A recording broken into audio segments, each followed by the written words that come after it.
Welcome to আড্ডা 247 WBCS topper channel. যে সকল অ্যাসপিরেন্টরা তোমরা আছো, আমি তোমাদের সঙ্গে ইন্ট্রোডিউস করাই। আমাদের সঙ্গে আছেন WBCS officer, executive officer Mohammad Akil Khan, যিনি দুবার WBCS ক্র্যাক করেছেন।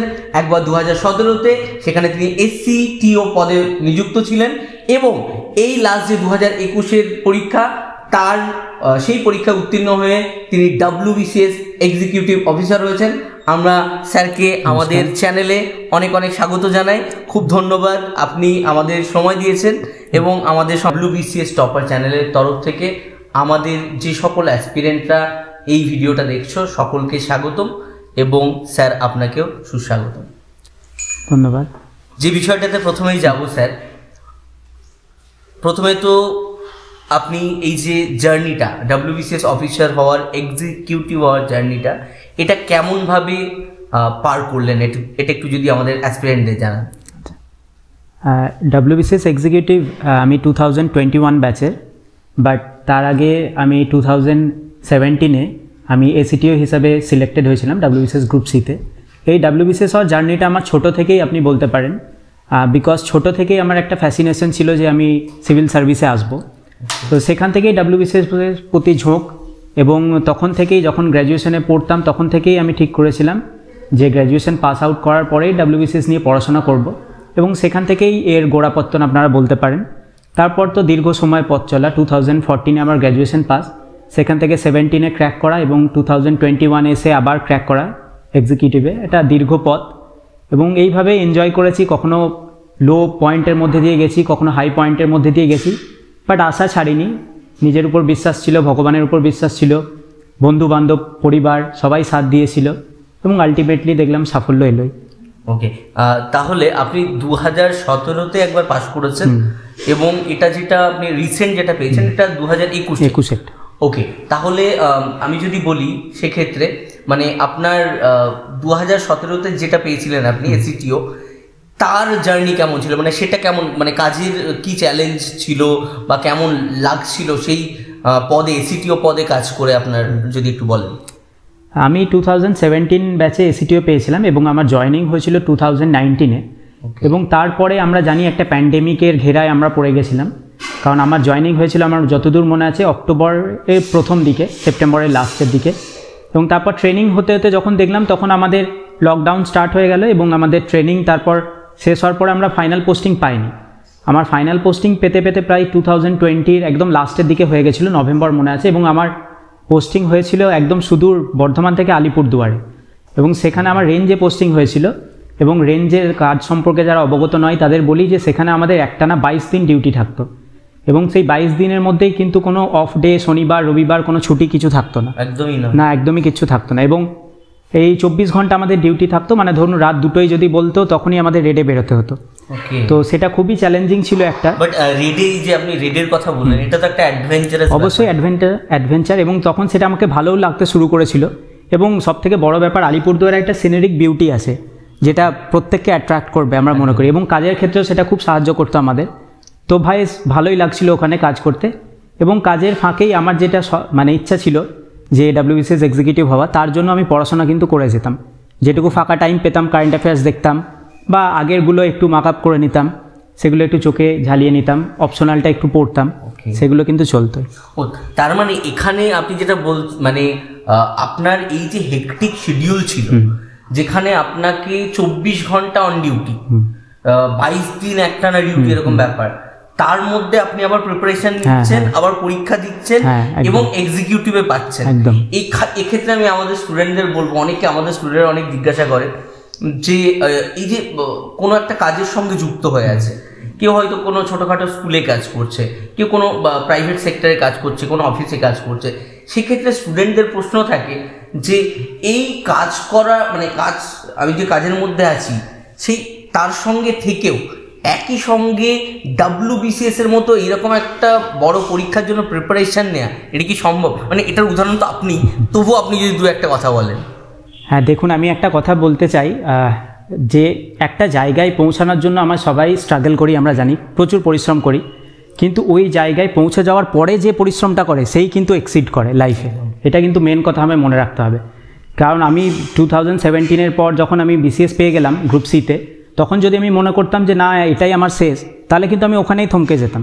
বাট আমার আশা ছিল এবং নিজের উপর একটা বিশ্বাস ছিল যে না অ্যাটলিস্ট আমার তরফ থেকে তো 100% দিই, তারপর যা হবে সেটা দেখা যাবে। আর এমনি কোনো ফিল্ডে মানে আমরা এটা দেখেছি যে কোনো ফিল্ডে যদি আমি একটা কিছু অলরেডি অ্যাচিভ করেছি, তো সেটা আমার আত্মবিশ্বাস বা মনোবলকে আরো বাড়িয়ে দেয়। অবশ্যই বাড়িয়ে দেয়। তখন তো আপনি একটা আপনার কনফিডেন্স আরো বুস্ট আপ হবে যে আপনি চ্যালেঞ্জেস নিতে পারবেন। যেমন আমার ক্ষেত্রে আমি তখন এমসিকিউ পুরো মানে সব কিছু অ্যাটেন্ড করতে চাইতাম না, একটা সেফ খেলতাম। বাট যখন আমি একটা গেইন করে গেলাম, তারপর আমি একটু হাত খুলে যেমন ব্যাট চালাই ওরকম আমি চালাতেই পারতাম। তখন আপনার কাছে অলরেডি একটা মানে জায়গা অলরেডি আছে, আমার হারানোর তখন কিছু নেই। হ্যাঁ একদমই, হারানোর কিছু নেই একদমই। আমি যে কথাটা মেন, প্রচুর স্টুডেন্ট আমাদের প্রচুর রকম প্রশ্ন করে থাকে, তাদের অনেক রকম ইচ্ছা থাকে যে মূলত যারা এই ফিল্ডে কাজ করছে তাদের থেকে সরাসরি যদি আমরা তাদের কাছ থেকে জানতে পারি যে কি স্ট্র্যাটেজি ফলো করা যায়, তো সেক্ষেত্রে স্টুডেন্টদের একটা বলা যেতে পারে এটা একটা মানে ওই দৈব বাণী বলতে পারেন, বা এটা ওই গীতার বাণী বলতে পারেন, বা কোরআন বাইবেলের বাণী বলতে পারেন, যে একজন অফিসার যখন সে তার নিজের স্ট্র্যাটেজি শেয়ার করছে, যে অলরেডি অফিসার, সেটা তখন একটা স্টুডেন্টের কাছে ওই রকমই একটা। তো আপনি যদি স্টুডেন্টদের বলেন যে একটা বেশ কিছু স্টুডেন্ট আমাদের আছে যারা বলে যে স্যার আমি এই অনার্স পড়ছি, ইংলিশ অনার্স পড়ছি, বা আমি বাংলা অনার্স পড়ছি, বা আমি হিস্ট্রি অনার্স পড়ছি, আমার ক্ষেত্রে WBCS এর জার্নি কেমন হবে? কেউ বলে যে স্যার আমি অনেক দূর পড়াশোনা করে ফেলেছি, বিএড পাস করে ফেলেছি, এখন কি শুরু করা যাবে? কেউ বলে আমি রেল বা SSC নিয়ে ট্রাই করছিলাম, এখন WBCS এ শিফট করতে চাই। তো বিভিন্ন জনের বিভিন্ন প্রশ্ন যে কখন শুরু করার আসল বা সঠিক সময়, ভালো সময়, তো সেক্ষেত্রে আপনি কি বলবেন? দেখুন, যত তাড়াতাড়ি আপনার রিয়েলাইজেশন আসবে যে আপনার লাইফে এম কি, তত তাড়াতাড়ি কিন্তু আপনি স্টাবলিশ হওয়ার একটা সুযোগ বেশি পাবেন। একদম। যেহেতু কেউ যদি এখন আমরা একটা টেন্ডেন্সি দেখি যে সবাই সিভিল সার্ভিসে আসছে, বিশেষ করে আমরা লাস্ট 1 মাসে তো দেখলাম একটা হিরিক পড়ে গেছে 12 ফেল মুভি দেখার পরে, যে সবাই সিভিল সার্ভিসের পোস্ট শেয়ার করছে।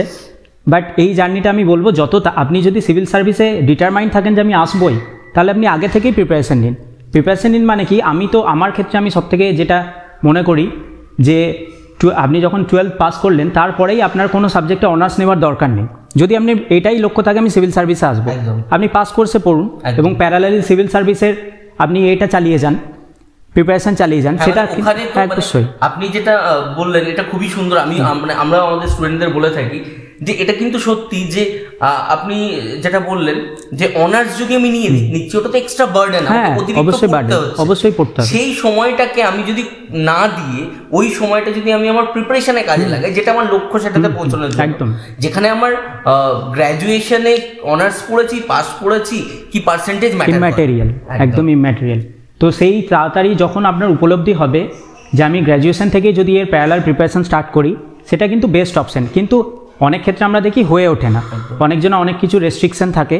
তো তার ক্ষেত্রে মানে শেষ বলে কিছু নেই, আপনি আজকে স্টার্ট করতে পারেন যতদিন আমার বয়স আছে। একদম। তো যে কোনো দিনই আপনি স্টার্ট করতে পারেন, এবং একটা সেলফ কনফিডেন্স যদি থাকে যে আমি এটা পারবই, এবং যদি আপনার ঠিকঠাক হার্ডওয়ার্ক থাকে, আপনার পড়াশোনা ঠিকঠাক থাকে, তাহলে আমি মনে করি যে কোনো টাইমে আপনি অ্যাচিভ করতে পারেন এটা। বাট ওই যে বললাম, যার যত তাড়াতাড়ি উপলব্ধি হবে যে এটা কবে থেকে আমি স্টার্ট করা উচিত, বা আমার কারোর এম থাকে সিভিল সার্ভিসে যাব, তত তাড়াতাড়ি বেটার হবে।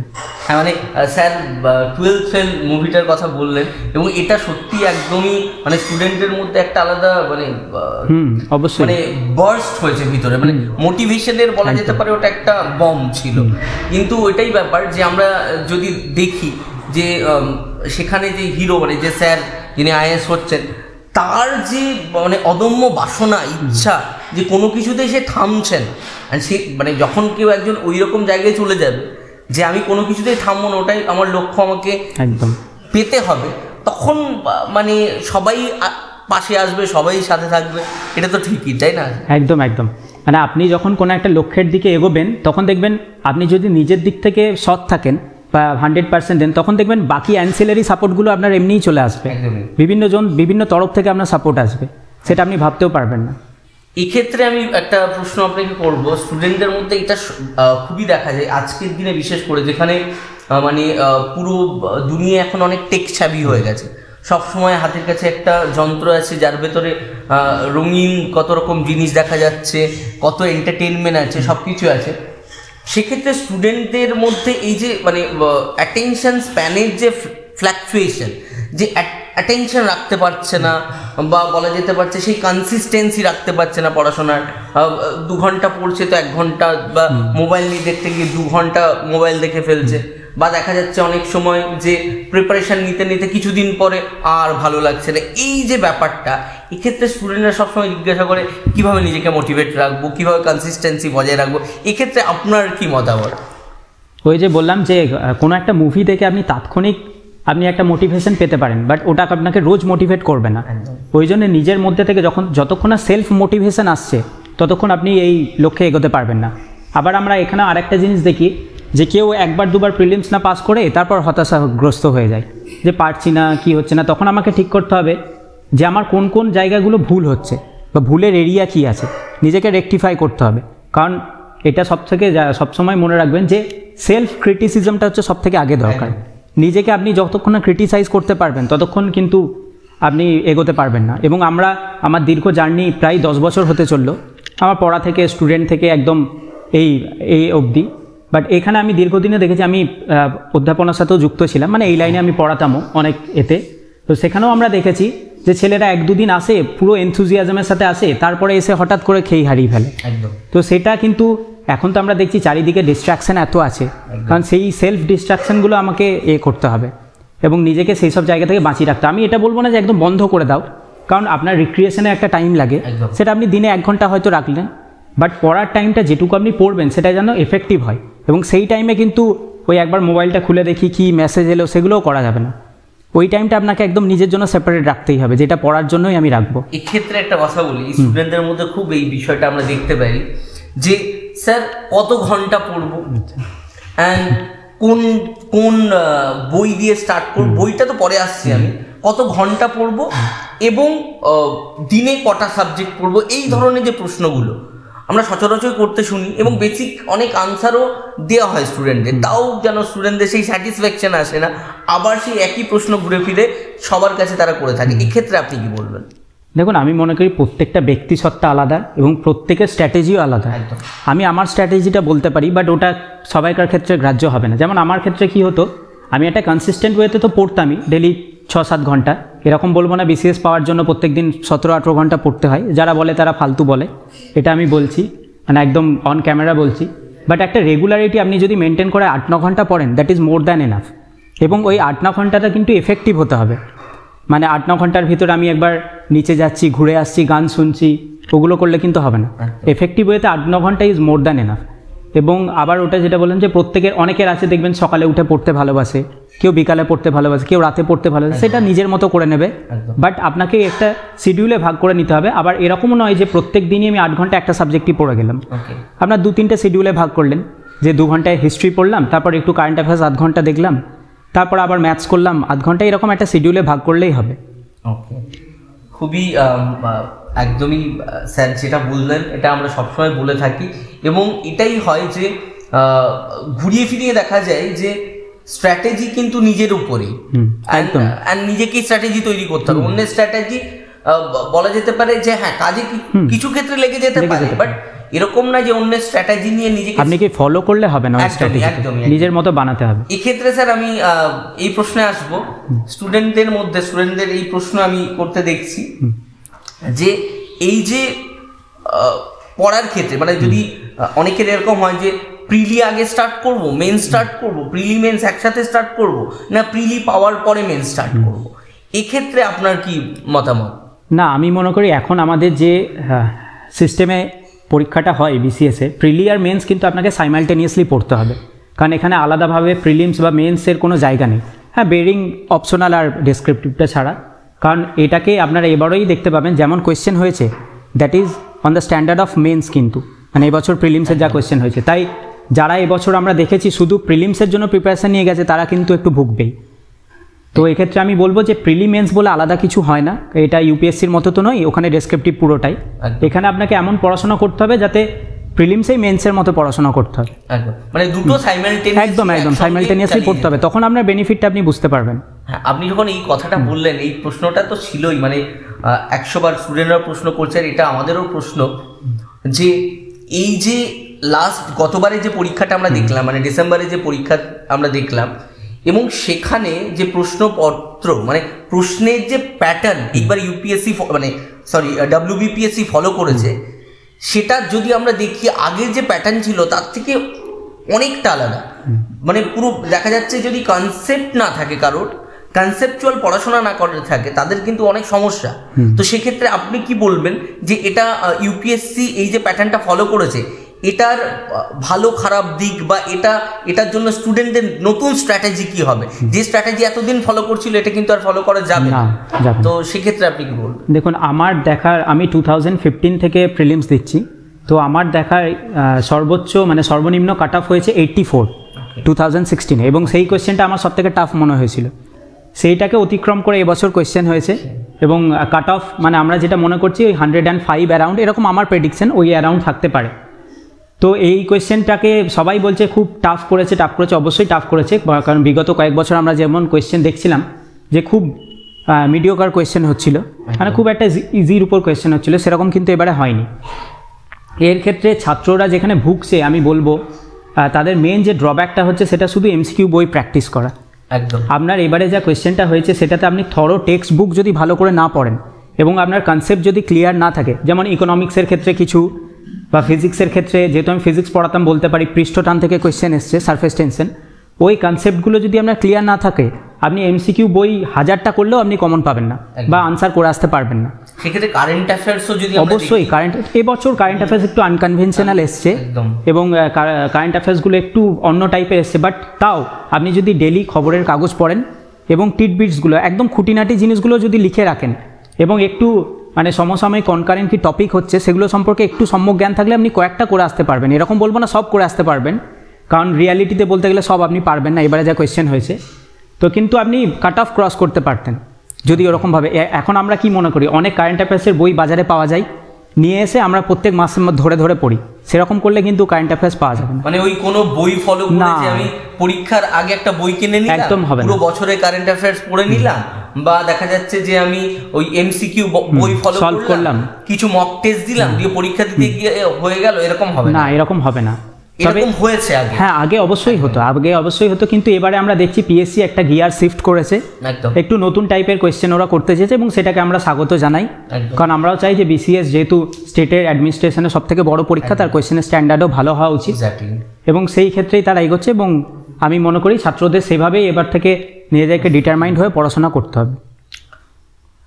এই ক্ষেত্রে আমি যে প্রশ্নটা আরেকটা করবো, এখানে স্টুডেন্টদের প্রশ্ন আমার কাছে সব আসছে।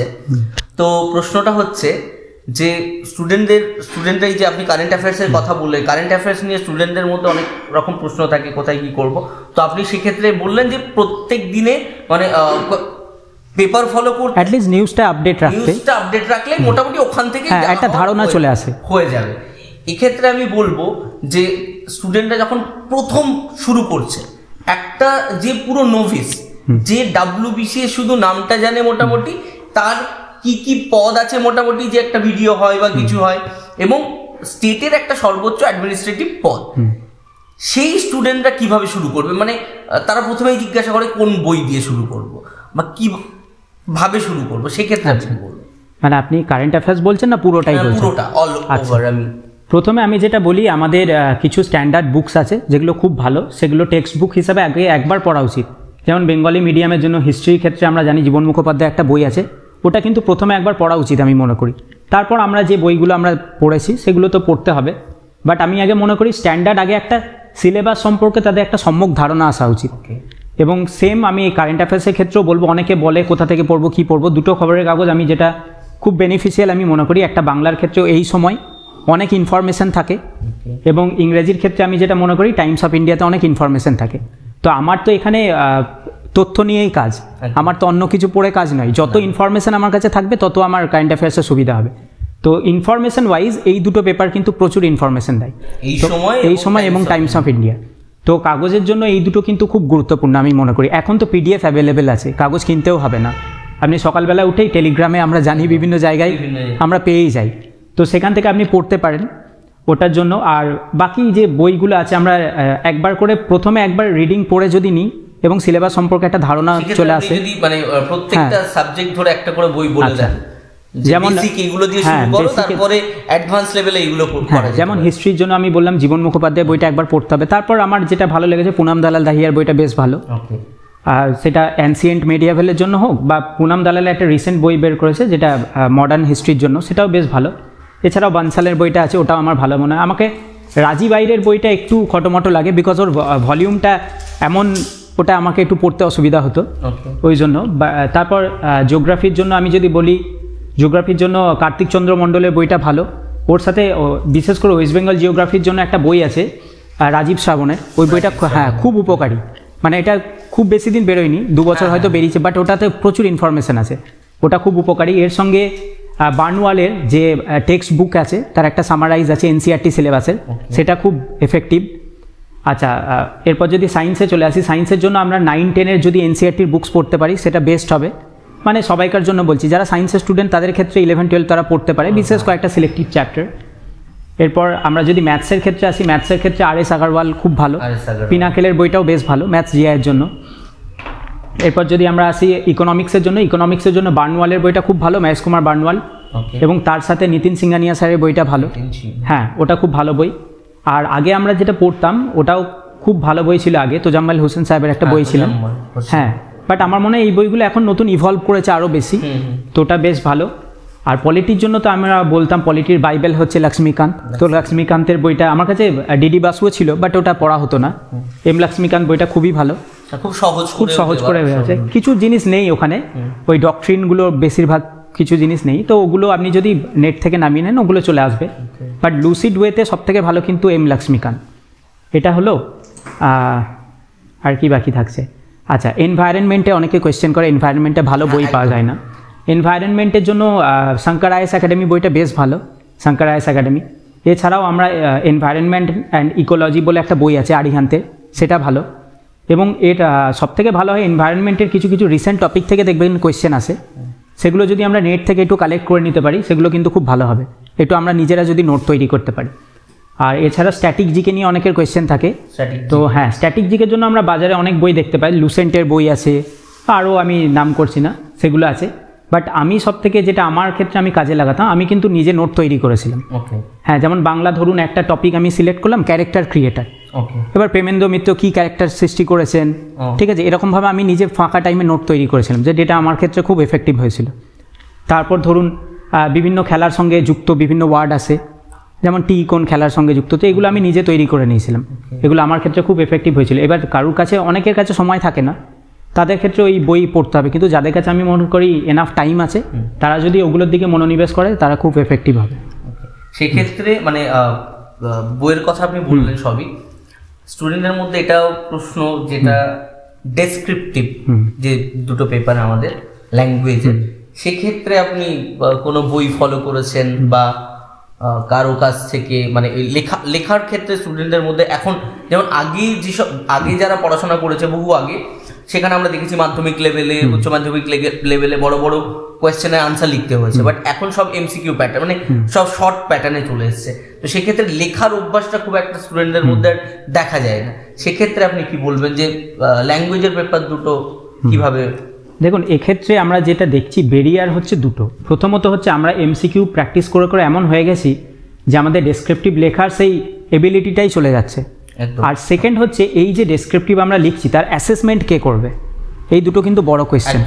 তো প্রথম আমাকে ডেসক্রিপটিভ লেখার যে টেন্ডেন্সি সেটাকে আবার ফিরিয়ে নিয়ে আসতে হবে, এবং তার জন্য কি করতে হবে, সবথেকে ভালো আপনি যে নিউজ পেপারের এডিটোরিয়াল পোর্শনগুলো হয় ওগুলো আপনি পড়তে পারেন, ওখান থেকে আপনার একটা লেখার অ্যাবিলিটি তৈরি হবে। বা আপনি এটাও পড়তে পারেন, আপনি নেটে বিভিন্ন এডিটোরিয়াল পোস্ট হয়, বিভিন্ন টপিক্সের উপর আপনি পড়াশোনা করতে পারেন, এখন তো নেট অ্যাভেলেবেল আছে, একটা সম্যক ধারণা, একটা ধারণা আসবে লেখা। একটা র্যান্ডম দুটো পেপার যদি আমি ফলো করি, যে একটা কোনো পেপার হলে সেটা হচ্ছে মানে খুব ট্যাবু টাইপের হয়ে যাবে, এই দুটো পেপার আমি সাইমালটেনিয়াসলি ফলো করি, দুটো মিলিয়ে আমি একটা সম্যক ধারণা তৈরি হবে, সেটা দিয়ে আমি করতে পারবেন। আর সব থেকে বড় ব্যাপার হচ্ছে অ্যাসেসমেন্ট করাটা, তো অ্যাসেসমেন্টের জন্য কাউকে রাখলে খুব ভালো, মানে কেউ যদি দেখে দেন, টিচার বা কেউ বা কোনো দাদা বা কেউ বিসিএস পেয়েছে সে যদি দেখে দিতে পারে, সেটা কিন্তু খুব ভালো হবে। আর ডেসক্রিপটিভ লেখা একটা বড় জিনিস আমরা বলি যে শুধু ডেসক্রিপটিভে কিন্তু লিটারেচার দেখা হয় না, আপনি কতটা টপিক সম্বন্ধে জানেন সেটাও কিন্তু দেখা হয়। আপনি ভাষাটা যেমনই লিখুন, মানে ভাষা একটা মার্জিত ভাষা তো লিখতেই হবে, তার সঙ্গে আপনি যদি ডেটা দিয়ে লেখেন, কোটেশন ইউজ করেন যেখানে দেওয়া যায়, তাহলে কিন্তু লেখাটা এনরিচড হবে একদম, এবং মার্কস আপনি অনেক বেশি পাবেন। মানে একটা কোনো বিষয় ধরে নিন, যদি নারী মানে ভারতীয় সমাজে মানে নারীদের অবহেলিত হচ্ছে নারীরা, বা নারী সম্পর্কিত কোনো একটা টপিক আসলো, নির্যাতিত স্টেটে বা দেশে নারীর অবস্থান, মানে এই বর্তমান সমাজে নারীর অবস্থান, সেখানে নিয়ে নারী সম্পর্কিত বিভিন্ন যেসব ইনস্টিটিউটগুলো সব ডেটা বার করে, সেই ডেটাগুলোকে মেনশন করে যদি লেখা যায়, তাহলে সেটা অনেক বেশি এনরিচ হলো, এবং যিনি দেখছেন মানে ওটাকে অ্যাসেস করছেন, তিনিও ইমপ্রেসড হবেন এবং একটা ভালো নাম্বারও পাওয়া যায়। হ্যাঁ, যেমন আমরা নারী সম্পর্কে আপনি যদি বলতে চান, ন্যাশনাল ক্রাইম রেকর্ডস ব্যুরো থেকে উম্যান ট্রাফিকিংয়ের বিভিন্ন ডেটা পাওয়া যায়। একদম, সেই ডেটাগুলো আমরা ইউজ করতেই পারি এখানে, যেখানে আপনার দেখুন আপনি এমন একটা জিনিস লিখবেন যেটাকে আপনাকে বাকি জনের থেকে ডিফারেন্ট করতে হবে। এগুলো এই ডেটাগুলো তো মানে আমাদের পেপারেও তো মানে হ্যাঁ একদম অ্যাভেলেবেল, ইজিলি অ্যাভেলেবেল, ওইগুলো আপনাকে টাইমে কালেক্ট করে রাখতে হবে। একদম এন্ড যখন ওটা লেখা হচ্ছে তখন নিজের মতো করে ওটাকে সাজিয়ে একদম লিখতে হবে। আমার নতুন কোনো ডেটা চলে আসলো সেখানে জুড়ে দেওয়ার ব্যাপার, সেটাকে অ্যাড করে নেওয়া। এক্ষেত্রে সব হলো, আমাদের বই হলো, সব হলো। স্টুডেন্টদের মধ্যে সব থেকে যারা হচ্ছে মূলত গ্রুপ এ বি এর জন্য যায়, অপশনালের ব্যাপার থাকে, কি অপশনাল চুজ করবে? বেশিরভাগ ক্ষেত্রে কেমন হয় যে যেটা তারা গ্র্যাজুয়েশনে পড়াশোনা করেছে বা অনেকে মাস্টার্সে পড়েছে, তারা সেই সাবজেক্টটা নিতে চায় না, অনেকে সেই সাবজেক্টটা নিয়ে এগোতে চায়।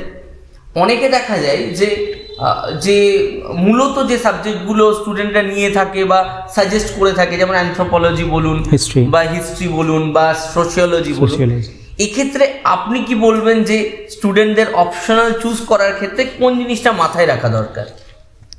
দেখুন, প্রথম একটা কথা বলছি, স্টুডেন্ট যদি গ্র্যাজুয়েশনের সাবজেক্টের উপর তার কনফিডেন্স থাকে যে আমি এই সাবজেক্টে যেমনই কোয়েশ্চেন আসুক আমি কিন্তু ভালো মার্কস পাবো, তাহলে আমি সবসময় মনে করি সেটাই নেওয়া উচিত। তার যদি ফুল কনফিডেন্স থাকে, যেমন আমার জানা অনেকজন, আমি লাস্ট ইয়ারেও দেখেছি, এবছরেও দেখেছি, ফিজিক্স নিয়ে কিন্তু প্রচুর জন পেয়েছে।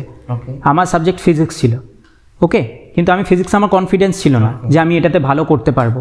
যাদের কনফিডেন্স আছে তারা কিন্তু পাচ্ছে, বা ম্যাথসে আমারই অনেক বন্ধু আছে যারা ম্যাথসে পেয়েছে গ্রুপ এ বিতে, তাদের কিন্তু কনফিডেন্স আছে যে পারবো। তো আপনার যদি পাওয়া যায়, অনেক পাওয়া যায়, কিন্তু আমাদের এর মধ্যে একটা ধারণা আছে যে কিছু কিছু সাবজেক্ট আছে যেগুলো স্কোরিং, এবং অবশ্যই স্কোরিং, যেমন অ্যানথ্রোপোলজি প্রচুর স্কোরিং। এছাড়াও এখন আমরা দেখছি কারেন্ট সিনারিওতে এগ্রিকালচার প্রচুর স্কোরিং, ওকে, প্রচুর স্কোরিং। তো এগুলো নেওয়ার টেন্ডেন্সি কিন্তু বাড়ছে। অ্যানথ্রোপোলজি অবশ্যই স্কোরিং সাবজেক্ট, অনেকেই নেয়। এছাড়া সোশিওলজি আছে, সাইকোলজি আছে, এগুলো কিন্তু কম্পারেটিভলি স্কোরিং। আর এগুলো তো আমি মানে দেখাও যায় যে সাইকোলজি, সোশিওলজি বা এদিকে অ্যানথ্রোপোলজি, এইগুলোর ক্ষেত্রে কোয়েশ্চেন কিন্তু এক দুবার পরপরই রিপিট দেখা যায়, যে মানে গতবার তার আগের বার যেটা এসছে সেটা হয়তো এইবার আসছে। হ্যাঁ, এই অ্যানথ্রোপোলজির ক্ষেত্রে বা সোশিওলজি, সাইকোলজির ক্ষেত্রে এরকমই হয়, কিন্তু আবার আমরা দেখছি অ্যানথ্রোপোলজি কিন্তু লাস্ট 2 বছর থেকে কোয়েশ্চেন প্যাটার্ন চেঞ্জ করছে, মানে ওখানেও সে আপনার বেস ক্লিয়ার না থাকলে আপনি করতে পারবেন না। তো আমি অপশনাল চয়েসটা কিন্তু খুব একটা ইম্পর্টেন্ট টপিক, মানে ওখানে আপনাকে ভেবে চিন্তে চয়েস করতে হবে। অনেকে দেখি অপশনাল চুজ করলো, তো তারা মানে 1 বছর দেওয়ার পর যখনই পেলো না আবার ওটাকে ছেড়ে দিল। এটা করলে কিন্তু হবে না। আপনি যেটাকে ডিটারমাইন্ড হয়ে অপশনাল চুজ করবেন সেটা করবেনই।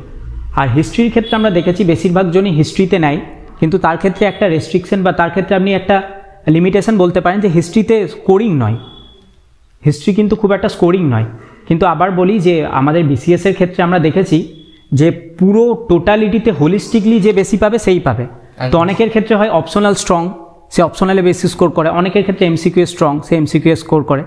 তো এই অপশনালটা কিন্তু সাবধানে চুজ করতে হবে আপনাকে। হ্যাঁ, মানে এটা আমরা অনেককে বলতে দেখি যে হিস্ট্রি নিয়ে নিতে, তার একটা বড় কারণও এটা যে প্রিলিতে হিস্ট্রি অনেকটা থাকে এবং মেন্সে হিস্ট্রি আছে, যে যেখানে হিস্ট্রির একটা এতটা ওয়েটেজ, চলো হিস্ট্রিটাতেই পুরো মনোনিবেশ করা যাক এবং ওটাই অপশনাল বানানো যায়। কিন্তু দেখা যায় যে কিন্তু হ্যাঁ, হিস্ট্রি নিতে পারে, মানে হিস্ট্রি নিতে পারে, কিন্তু সেক্ষেত্রে আপনাকে এমসিকিউতে প্রচুর স্কোর করতে হবে বা ডেসক্রিপটিভ বাংলা ইংরেজিতে প্রচুর স্কোর করতে হবে। কারণ হিস্ট্রিতে আপনি কোনোদিনই আশা করতে পারেন না যে আমি 300+ পাবো, যেটা আপনি অ্যানথ্রো বা এগ্রিকালচার বা সাইকোলজিতে পেতে পারেন, তুলনামূলকভাবে অনেক কম।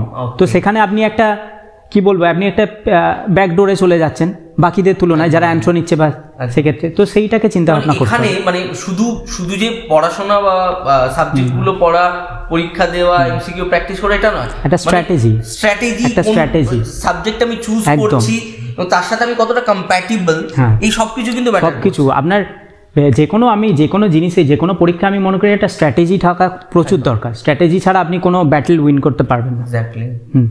সেই জন্য অপশনাল চুজটা কিন্তু খুব একটা ভাইটাল জিনিস। একদম। সেক্ষেত্রে আর বেশিক্ষণ সময় নেব না স্যার আপনার কাছে।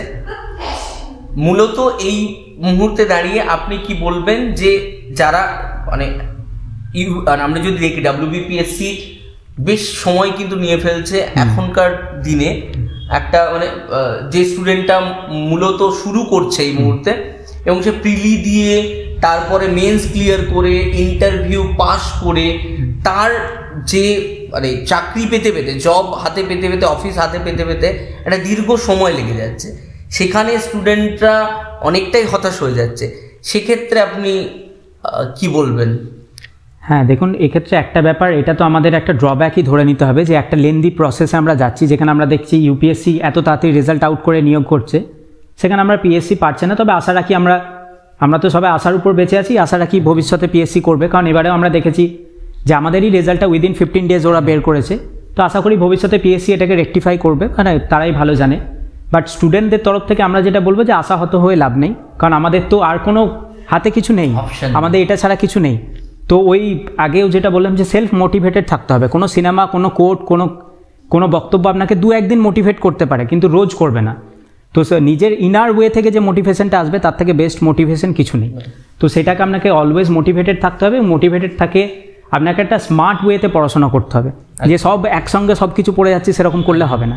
স্মার্ট ওয়েতে একটা গুছিয়ে পড়াশোনা করলে আশা রাখি সফলতা আসবেই। মানে আপনার প্রথমে হতেই পারে আমি পেলাম না, বাট আলটিমেট সফলতা আসবেই।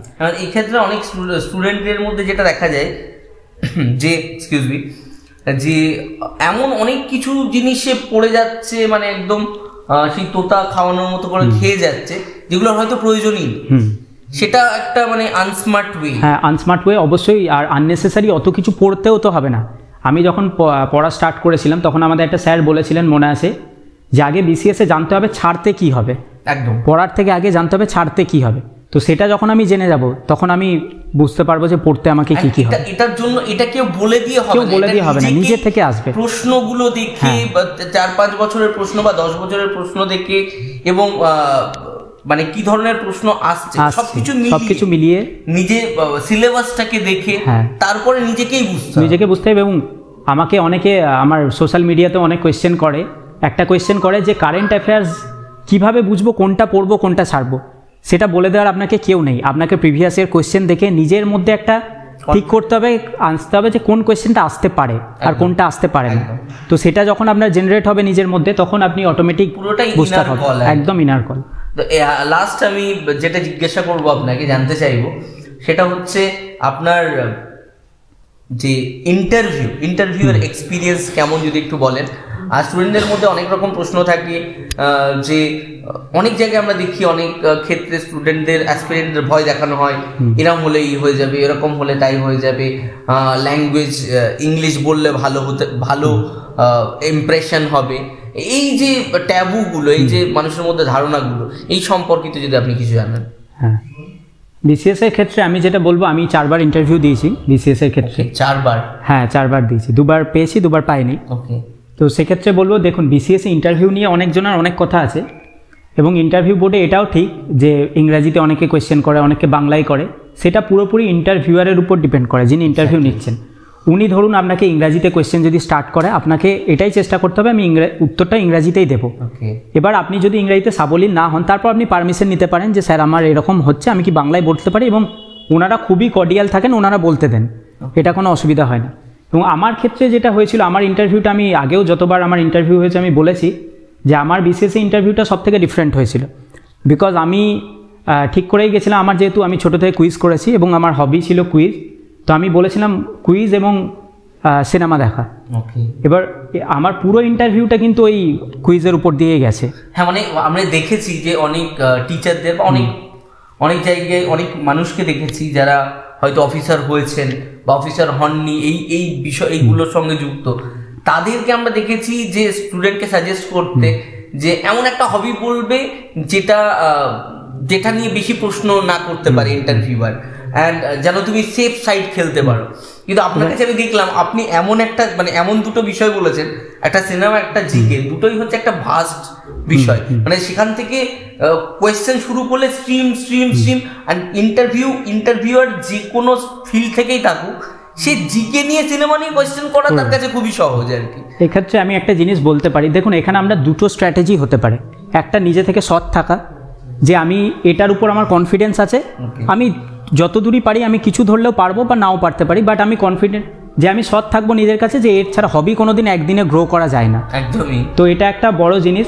এবার অনেকে বলতে পারে যে আমি এটা এত হবি থেকে কোয়েশ্চেন আসবে, তাহলে এমন একটা হবি বলে, এমন আমারও মনে আছে যে আমার একটা বন্ধুই একবার বলেছিল হবি হচ্ছে হাঁটা, তো এখান থেকে আর আপনি কি কোয়েশ্চেন করবেন বলুন। তো সেরকম, বাট আমি আমার কাছে ট্রু ছিলাম যে আমি কুইজ থেকে কোয়েশ্চেন করলে অ্যাটলিস্ট কিছু তো বলতে পারবো, বা অন্যদের থেকে ডিফারেন্ট হবে, তারপর যা ভাগ্যে আছে হবে। এবং আমি সবসময় এটা বিশ্বাস করি, আপনি যদি নিজের কাছে ট্রু থাকেন তাহলে ভাগ্য আপনার সাথ দেবেই, সেটা যাই হয়ে যায়। তো সেটা আমার সাথে হয়েছে। এমন কি মানে এরকম আমি বলতে পারবো না যে আমাকে যতগুলো কোয়েশ্চেন করা হচ্ছে সবই আমি পেরেছি, আমি অনেক কোয়েশ্চেন পারিনি, বাট তাও ওনারা যখন বললেন যে বাহ তোমার হবি দেখছি কুইজ, তখন সেটাই ভালো লাগলো যে কুইজ থেকে। এবং আমি এমনও কিছু কোয়েশ্চেন আনসার দিয়েছিলাম যেগুলো কিন্তু ওনারা এক্সপেক্ট করেনি যে এটা কেউ দেবে, ওইটা হয়তো আমার ফরে গেছে ওনার ক্ষেত্রে। এরকম আমরা দেখি যে ইন্টারভিউয়ের ক্ষেত্রে যে মক ইন্টারভিউ বা কিছু দেখায় যে ইন্টারভিউয়াররা পাল্টা প্রশ্ন করে যাচ্ছে, একজনে মানে শেষ না হতে আরেকজন প্রশ্ন করে। সেটা আমার ক্ষেত্রেও হয়েছিল। যেমন আমি একটা এক্সাম্পল দিচ্ছি, আমাকে প্রথম কোয়েশ্চেন করা হয়েছিল যে এই যে আমরা দেখি জিআই ট্যাগ দেয় বিভিন্ন জিওগ্রাফিক্যাল ইন্ডিকেশন, সেটা কি? আমি যখন বললাম তখন বললো আচ্ছা বর্ধমানে কোন জিনিস জিআই ট্যাগ পেয়েছে সেটাও বললাম। তারপর উনি বললেন আচ্ছা কলকাতার কোন জিনিস পেয়েছে সেটা বললাম, রসগোল্লা। তারপর উনি বললেন রসগোল্লাকে আবিষ্কার করেন, সেটাও বললাম। তারপরে উনি জিজ্ঞেস করলেন আচ্ছা কলকাতায় এখন রসগোল্লা আউটলেট কোথায়, সেটা আমার ওই মোমেন্টে আমার কেসি দাসটা মনে পড়েনি, মানে কেসি দাস আমি বলেছি, এক্স্যাক্ট জায়গাটা আমি বলতে পারিনি। তখন ওনারা স্টপ করে গেলেন। তো এত দূর তো আমি পারলাম, যেখানে স্টপ করে যাবেন। এটা কিন্তু আমার ক্ষেত্রে হয়েছিল। আপনাকে অসংখ্য ধন্যবাদ স্যার, আমাদের সঙ্গে জুড়েছিলেন স্যার মোহাম্মদ আকিল খান, ও উনি এখন একজন WBCS এক্সিকিউটিভ অফিসার, আর উনি ওনার অতি মূল্যবান সময় আমাদের সঙ্গে দিলেন। আমাদের WBCS টপার চ্যানেলের স্টুডেন্টরা এই যে ইন্টারভিউ হলো, যে সকল প্রশ্ন আমাদের স্টুডেন্টদের প্রশ্ন তার কাছে আমরা রেখেছিলাম, উনি খুব সুন্দরভাবে সেই প্রত্যেকটা প্রশ্নের উত্তর দিয়েছেন, এবং আশা করি এই উত্তরগুলো পেয়ে আমাদের স্টুডেন্টরা খুবই উপকৃত হয়েছে, এবং তারা ভবিষ্যৎ জীবনে এই স্ট্র্যাটেজি, এই প্রশ্নের উত্তরগুলো মাথায় রেখে নিজেদের জীবনের যে পথ সেটা অতিক্রম করে একজন WBCS অফিসার হিসেবে নিজেদেরকে প্রতিষ্ঠিত করতে পারবে। সকল স্টুডেন্টকে অনেক ধন্যবাদ এতক্ষণ আমাদের সঙ্গে জুড়ে থাকার জন্য। স্যারকে আরেকটিবার ধন্যবাদ, ভালো থাকবেন স্যার আপনি। এবং আমিও চাই যে আড্ডা 24/7 যেভাবে কর্ডিয়ালি আমাকে ইনভাইট করলে ইন্টারভিউটার জন্য, এবং তার জন্য তাদেরকে থ্যাংক ইউ, তাদের প্রত্যেকটা অ্যাডমিনকে এবং প্রত্যেক টিচার্সকে এবং ফ্যাকাল্টি মেম্বার্সদের। এবং আমি এটাও চাই যে আড্ডা 24/7 যেভাবে কাজ করে যাচ্ছে সেভাবেই এগিয়ে যাক, এবং আমাদের ছাত্রছাত্রী যারা অ্যাসপিরেন্ট আছে তাদের কিন্তু বেনিফিশিয়াল হিসেবে কাজ করুক। Thank you sir, thank you. আবার দেখা হবে, আশা করি আপনি আমাদের ডাকে আবার সাড়া দেবেন, যখন আমাদের প্রয়োজন পড়বে, আমাদের স্টুডেন্টদের প্রয়োজন পড়বে আপনাকে, আপনি থাকবেন। ধন্যবাদ, দেখা হচ্ছে, সকলে ভালো থেকো, সুস্থ থাকো।